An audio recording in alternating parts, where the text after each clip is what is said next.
Здравствуйте, уважаемые садоводы и огородники! В этом видео поделюсь с вами уникальным способом, о котором мало кто знает, а он простой и быстрый. Если ваши томаты долго не краснеют, то этот способ поможет вам буквально за одну ночь. Опрыскиваем все томатики по листу таким простым и уникальным средством, которое готовится своими руками, самое главное, оно еще и натуральное.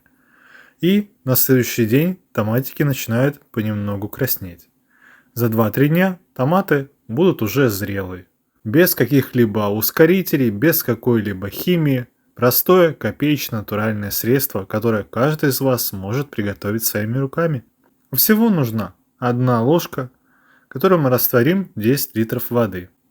Этот же способ подойдет для того, чтобы ускорить созревание томатов и огурчиков.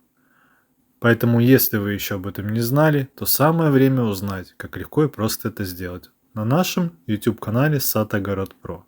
И на ведро 10 литров воды берется всего лишь чайная ложечка гороховой муки. Если нет гороховой муки, можно взять молотый горох и пропустить его через кофемолку. Получится та же самая гороховая мука. Все дело в том, что в горохе содержится активный стимулятор, который ускоряет рост и также помогает в созревании всех овощных культур.